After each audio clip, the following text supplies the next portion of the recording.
Well, I think it's time to start. It must be 1 o'clock. Has everybody got their lunch with them? I've got a couple of time out wafers here as a special treat because it's January. But I will eat something much healthier later on. I've even switched on my plastic pancetta. Is that how you pronounce it? Pancetta for you, which was given to me by a neighbour after I admired what I thought was her real blooms through the window. Anyway, feet off the seats, please. It's lunchtime. It's very lovely to see you. I've literally opened this meeting with very little idea of what today is about because last night, some of you were there. I had a sort of epic live singing session with about 160 people who came, and it was quite surreal and moving. I know we've done these things before, but it's really beautiful to see people singing along silently in their Zoom windows. So I was a bit consumed by that for the last 3 days, getting it ready, but I'm also feeling relief and happiness. And one of the things I've realised, and I think other musicians watching too will understand this, I really need those moments of deadline, of delivery and performance, of adrenaline rush. And actually that's why I've put these Friday dates in, because I find at certain times with everything cancelled that it's very Groundhog Day, and I'm sure many of us are experiencing this glum sense of not really knowing what day it is. I find myself suddenly looking forward to Christmas or my birthday and realising that they're way behind me in the road. So having these little articulating points is lovely, but it is underprepared today, and therefore I don't expect much in the way of your kind donations, which really I'm always so grateful for. By the way, I've found that I like the coffee page very much, but I've found that they've started to interact with PayPal in such a way that there were increasing deductions from the amounts people were giving, and I found that quite unacceptable. So I've made a paypal.me link. It's in the description next to the video, so if you can see the comments, that's great. But the video has a little description which might just start with the word donations. If you click see more, you will see the link. At the end of this meeting, we might slip through into the Zoom room. I've already got Carol Buxton hovering in the waiting room, which is very exciting. I've put the link in a comment on my page under this event listing, but I will also paste it into the comments. Since last week, we pulled away from the quay, cast off the ropes, and left a number of people behind, wailing and unable to enter the room. So get ready with the Zoom, but don't come in yet. And this week, I haven't asked Matthew to moderate the room. No, I just haven't. We're still friends, though. It was great last week, Matthew. Very, very funny. Feeling a bit despondent still, and I've been having a lot of messages with musicians, friends, and I think many of, after Christmas and seeing the year's anniversary, as I said last week, coming round, that's hit them a bit. And then just in the last couple of days, we've started to hear talk about the borders not being reopened into the spring, perhaps a bit later. And the uncertainty, I think, for all of us is a bit crippling. And it's the indeterminate length of this stasis, this period of holding, that makes it really hard, not to mention financially so as well. It is remarkable, I think, that the government still has not brought into the support schemes people who are self-employed but don't qualify. It's about 3 million of them, and I'm one of those people. Anyway, I feel basically happy after last night. And I'm glad to have this hard deadline with you. So today I thought I would talk a little bit about why we need these hard deadlines, and then a little bit about music's problem with feeling and ego as well, because I think ego gets in the way a lot with music. It won't be highfalutin today because I haven't got the energy. I need my vitamins. So one of the reasons people get nervous, and I feel the adrenaline as we came towards switching on the camera, is, of course, that you fear people's judgment. And that really is the ego speaking, right? And to my mind, having performed a lot and also judged other people's performances, I think the most dangerous thing for people is fear, is trepidation, nervousness. And most of it comes from the fear of judgment. Quite right too, if I'm sitting at the desk writing notes about your performance. But you've got a paying audience behind you, or you've got fellow professionals in the space with you, and your solo goes wrong. These things can be quite devastating, I think, for the mind. Now, there are several ways round this, aren't there? The most traditional one is a sort of hard love answer, which is just do some more practice. If you don't want to do this, someone else will. And I did a workshop with the Philharmonia, where we got some of the brass players to talk to the students at Canterbury Christchurch. And actually, one of them swore and said, because I asked him about performance anxiety, and he said, I won't do the swear because it's lunchtime, but he essentially said, step up or ship out. And his thing was, if you haven't practiced, it shows. Everything is in the before to deliver in the moment. And I agree with that. And to some extent, I've noticed in the last 10 to 15 years, an increasing emphasis on palliative approaches to nerves, which can be very helpful, but nevertheless are only obliquely related, really, to this need to be ready and to be convincing and deliver. We talk to the students a lot, we talk to performers a lot about having a hot bath, eating a banana before the performance, sleeping well, sorting your wardrobe out, arriving in good time, and having some exercise on whatever you need. But of course, that doesn't make the notes good. It just probably stills your soul a little bit and makes you ready. But the other thing I've found tremendously helpful as someone who is quite nervous and quite introverted and sensitive to criticism. I've always struggled with it, but I really try to learn how to take it, because you need to, if you're going to collaborate, if you're going to be out there performing in public. You have to work out what your motivations are as a musician. Are you doing something for approval? Are you doing it to prove a point, to show how good you are, or to slay the competition for the glory, essentially? Or are you doing it to collaborate and connect with other people? And one of my ways of thinking about this, which I found tremendously helpful in dealing with ego getting in the way and creating nervousness, is to think about serving the music and what I want to say and what I want people to feel. And through that, as long as you've done the skilling parts as well, the practice, you've absolutely drilled into your music, you know what you want to say and do, and you have a vision for it. Through that, it's no longer about you, and it's not you that's being judged when the performance is judged, but that piece of music and that interpretation in that moment. And I think if you can work out where your fear comes from, and it's usually to do with shame and judgment, then you can place better your motivation. So I've worked really hard to think, why am I doing this? And the most important thing is to always, as in life, to enjoy the journey and not the destination. The destination is your goal, but it's all about the process, not the product. And this particularly comes into play with workshopping, actually, because I expect many of you, I can see the names, have been on many choral workshops and early music weeks, and as players and singers. And what sometimes happens is that if the organisers have hired a special building like the cathedral of the city at the end, the whole week becomes orientated towards that goal. And actually, as things go wrong, fall apart, they're not ready, the conductor becomes very agitato, molto agitato, yeah? And you start to get that snappiness creeping in, which essentially destroys the sort of educational and collaborative level ethos. Suddenly the conductor, who was oh so unbuttoned and just call me Dave at the beginning, turns into the raging tyrannical monster of the mid-20th century on a podium, demanding why those notes are not ready and why you haven't practiced and why that person isn't watching and why they're flat. So thinking about motivation really helps, because if it's all about process and feeling, then in a sense what you do with an audience is share that process and that journey at the end. Sorry for using journey, I really hate that. So thinking of rehearsal as a sort of shared space in which we can make a process together, a process of making, of pulling together. And I think making rather than presenting is the thing with music. That's one of the reasons that virtual choirs, while they're nice to do sometimes and they're affirmative for people as they're in their individual lockdowns, are in the end a sort of presentation case for the outside world, but they're not the same as sharing with an audience the process of making, which concerts are. Concerts should be. The audience brings things into the room, the space creates an atmosphere, and the musicians are there together. So that is important because it challenges a totally 19th century idea of music as having meaning which is hermetically sealed in the notes.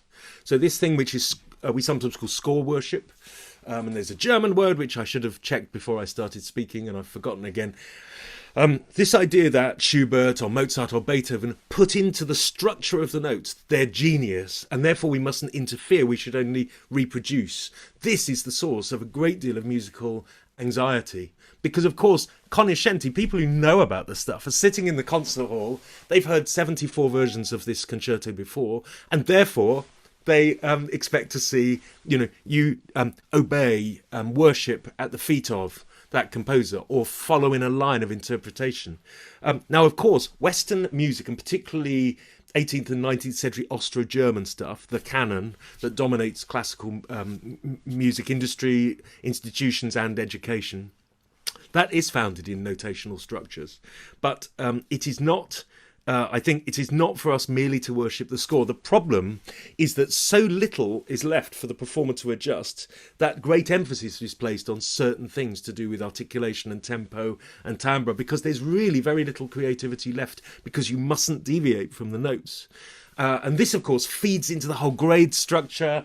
The idea, probably most of you have gone through the grades, your sight reading, you've had to learn the songs, and then you're judged against how well you obeyed those markings. Now, all of this is valid within that tradition. But as an early music person, or as a folk musician, or as someone from a different part of the world, those elements actually don't apply, because music in those contexts is much more about an activity of people in a space. We might say, or we, at least in the early music, can import some of that folky freedom and indeed some of the sandals and hair and knitted yurts into our music making.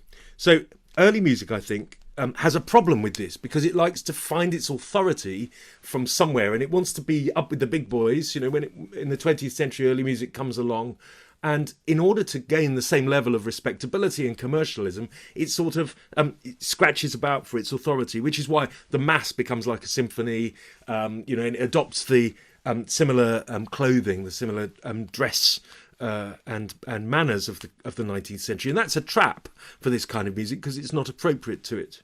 I remember when I started my undergraduate degree at Oxford, I walked into the music faculty library, and I saw shelf upon shelf stretching to the ceiling of leather-bound tomes, scores by every composer, alphabetically arranged, huge card catalogues, LPs ranked behind the librarian's desk that you could borrow. All of this was music in solid form, music as document, music as symbol. And I felt as if I'd come into this great Valhalla of musicology. And I remember my tutor said to me, "How are you getting on?" About 3 weeks in. And what I'd done was I'd taken lots of scores and sat with them, listened to LPs. And so I very proudly said, "I've been in the faculty library a lot." And this was Rees speaking to me, who I see has been mentioned in the comments. And I said, "I love it. I love being in the library with all..." He said, have you been upstairs yet, David?" I said, "No, not yet. I'm kind of keeping that." He said, I do suggest you go upstairs, because all the books for your degree are up there." So I duly skipped back to the library and went upstairs, and there was a horrifying vanishing point of carols and bookshelves. So in a way, what early music has a big problem, doesn't it? Because it wants to plunge back to those sources. It wants to get its authority and find the music and almost append itself to the classical canon. So it puts the music into the leather-bound volumes. It tries to write the documentary histories, the biographies of mostly men, mostly white men, mostly working for the Catholic Church. And then it adopts those same styles. But it is problematic if... and of course, this has come along just as musicology itself has gone into its own crisis. But so much is excluded from that positivistic universe of what exactly music is. If you think about what you find in music as a consumer of it, not that much relates or meshes with the activities of musicology itself, which traditionally, say until about 1990s, did concern itself with biography and score making and analysis. That's how my degree was taught. It was highly documentary and very silent, and often I wondered whether the people I was being taught by had actually heard or enjoyed a piece of music. That doesn't apply actually to the college lecturers like Owen Rees, Joe Wainwright, John Milsom, these people seemed to have a lifeblood of music making, which was informing what they were doing. And indeed, I found it very emotional to be taught by somebody like Owen, who was able to infuse a depth of academic learning with a kind of humane and creative approach to music making. And I found that it was very inspiring the way he was able to mix that academic seriousness with practical skill and humour. And I thought I'd like to emulate this man. Very big impression when you're 18 and you've come from somewhere with no choirs and not many scores or music going on. But the problem is then, so the inheritance, if I get to my point, of musicology is that actually it's traditionally been very frightened of feeling, very frightened of emotion, very troubled by the evanescent beauty of music. The way it flees past your ear in a moment, stirs up emotions which can't always be conceived linguistically, semantically, and is gone. How are you going to analyse that? How are you going to be taken seriously at the academy with the other humanities, the art historians and the poets? How are you going to talk to those scholars about the thing you do without sounding as if you lie on a chaise longue all afternoon listening to Poulenc eating grapes? That sounds nice, doesn't it, for lockdown? Next project. So, in a way, a lot of that stuff was put in its box. So the idea that music was happening in a space, that it had these unstable elements going on around it, and that people received the music into their ears and then had the feels and gave significance to the sound they were hearing. That was all very modern. That stuff happened really under John Rink and other scholars in the 1990s. And early music has struggled with this too, but musicology itself has had a big reckoning, and at the moment there are some horrible, vicious discussions that have taken place, especially on the American Musicological Society bulletin boards. People have had fierce and devastating arguments, particularly around identity politics, around gender, around race, and around music which is non-Western. I'm not going to stray into those things here. I would be a fool to do so. But it's quite clear that the academy, as it were, the big, let's imagine a sort of British library style building, is under strain. There are certain kinds of guard at the door who decide what goes in and what is going to be put on the shelves or exhibited in the special cabinets in the middle. And there is now contention, disagreement about what should be in those cabinets. And for me, some of these things will pass as waves, which leave some change behind them, but they're rather pointedly and fashionable, and they will evaporate to some extent. But there's no doubt that we can't continue only to emphasise or to work in paradigms which merely emphasise a certain kind of music. And a great example of this is the way in which analysis is taught at British universities. There is a form of analysis which probably several of you suffered, Matthew, probably Schenkerian analysis, which essentially is quite reductive and is entirely notation based. And the feeling I got as an undergraduate who'd come from the chapel thrilling to music and then doing one of these exercises was that there was no relationship at all between the manipulation of symbol and the sensation of sound, and that the sort of feed readout at the end of my analysis in a Schenkerian manner had nothing to do with what the composer had originally intended, because it was so reductive. With Schenker, you find the outer level, the middle layer, and the underlayer of harmony, which almost always is reduced to a simple descent to the tonic, often in 3 steps, in sort of Three Blind Mice way. That is a traduced Schenkerian analysis, of course.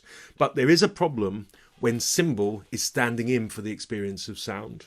And I think a lot of this lies in this embarrassment around the instability of the substance. We're drawn like moths to the flame, and then we don't know what to do when we get burned by the feeling of music, by the experience. And of course we can't dwell in the aesthetic all the time.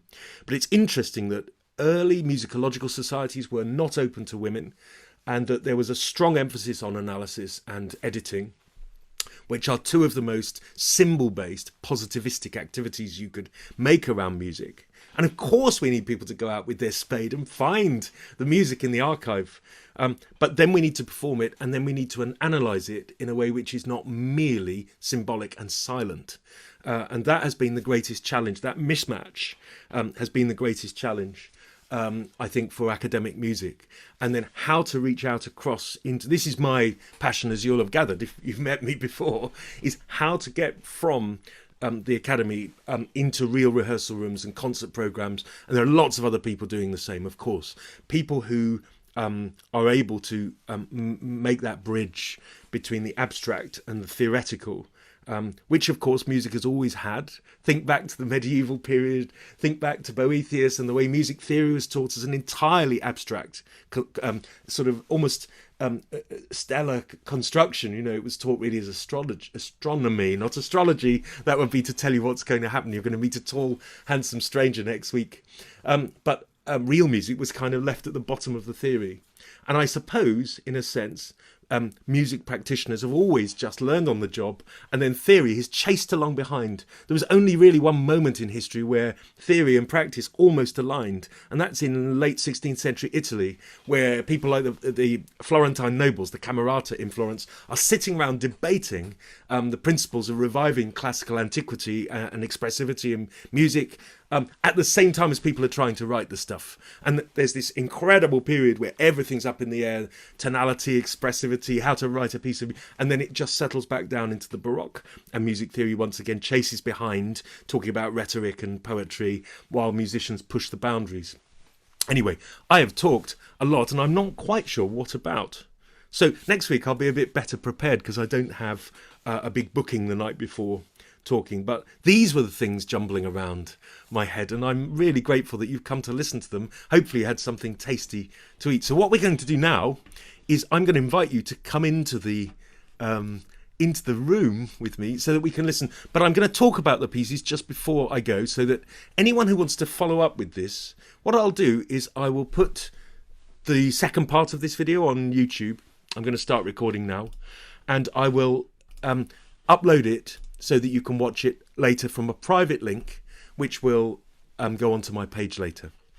All right, so thank you very much for coming. Let me just finally show you the two pieces for today. So we have Owen Rees's Circumdederunt, and I'll play this from his Hyperion recording. There is also a Rory McCleery Marian Consort recording on the Spotify list. The Spotify list is accessed in the little description of the video. And the other piece I want to play is by Ivan Moody, a very contemporary piece, uplifting. So one to wallow in with misery and one to bring you, I hope, some joy. So let me now attempt to share the link. It will be in the comments, and then I will say goodbye to those who are watching on Facebook. So here comes the link. It is complicated, this, isn't it? And the comments are pouring out, so that's absolutely fantastic. Thank you. Let's see if I can paste. See if you can follow me in. Matthew, keep your finger on the button for just a moment longer. All right, so for those of you who can follow, I'll see you very shortly. To everyone else, I hope this was coherent enough, and I say goodbye.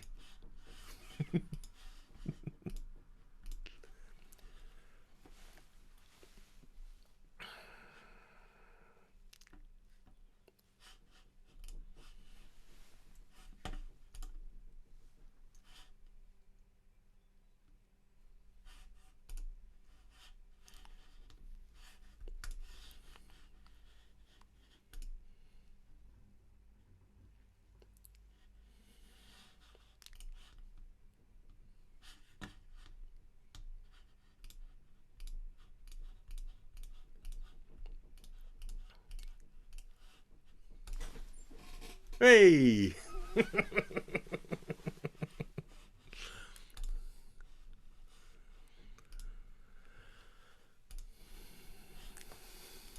Hello, hello, hello. Matthew, I'm making you a co-host because I would like you to push the button.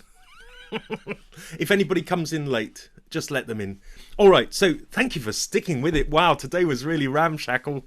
I was quite blank this morning, so it's really kind of you to come along. So today's pieces are this Owen Rees, marvellous a cappella Portuguesa, and then a little bit of Ivan Moody, who is a real living composer, a Facebook friend and all, and a piece which I hope you'll find really extraordinary. I'll get the score up for this. So at the moment, I won't unmute. We'll just carry on like this, and then at the end, we'll say a quick hello.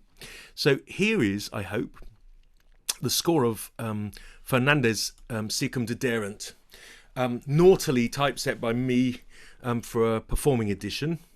Don't tell anybody. There's another reason to come off Facebook. So, this recording by Owen Rees and a cappella Portuguesa. The reason I picked this is that it's a total companion piece to Commissa Mea by Magalhães. I've been practicing.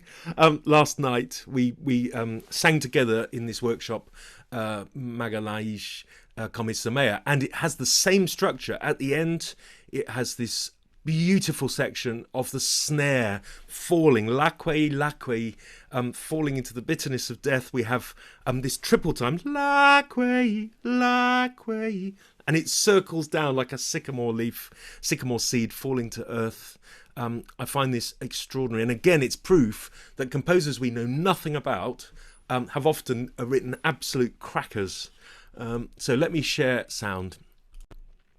All right, here it comes.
Isn't that extraordinary? It's just such a beautiful... I really recommend this disc. Of course, Hyperion do not put their stuff onto streaming services. Now, Matthew, we've got 5 people in the waiting room. Are you able to admit them, please? It's excellent. You can't get the staff, you know. It's ever so nice of you. I just wanted to show you the text. So there we are. It's pretty depressing, so I didn't want to emphasise it. But actually, at the moment, watching some of the news reports and things, that sort of sits well. Why is it flicking back and forth? Here we go. And I think sometimes music is a balm because of that cathartic effect of allowing you to crystallize the emotion that you can't articulate, and then these orderly singers come in and make something exquisite and crystalline, and it just lifts it away from you and tells you that other people have felt the same actually in history, and you're just joining a stream of humanity and feeling.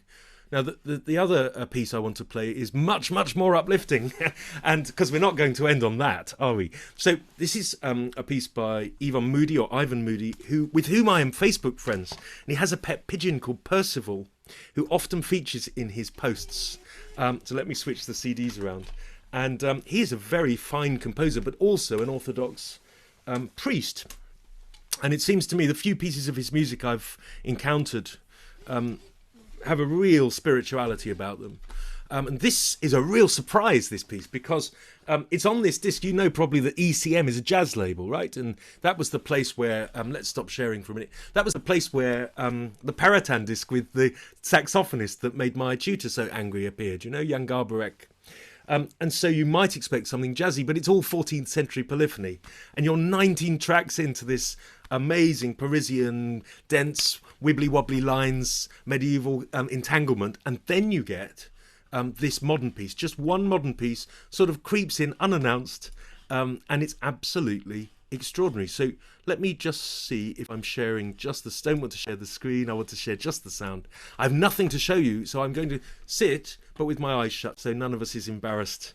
And this group, Trio Mediaeval, I don't know if they're going now. They're three astonishing singers, statuesque Scandinavians. And I went to review them at the Temple Church. And what was remarkable to me was that when they sang, there was a force field of resonance around their heads. So I felt so privileged to watch them in rehearsal. And this piece contains some extremely high notes. So if you're watching on a cheap device, your speakers will be tested. And as I stood behind them, it was like coming off them in a blaze of waves. And it was really good resonance in the skull. Admirable technique. But what... This piece I put on when I feel down, I think it shimmers. It literally shimmers. I won't play it all. It's 5.5 minutes long, but perhaps the first 3 minutes or so. I'll fade it there. Isn't that extraordinary? And every time I've listened to that piece, and I just had it again, my skin vibrates up and down my back into my scalp at the tuning, the audacity of and the clarity of those notes. And that's what it was like live. And I really respect that piece because it's so minimal.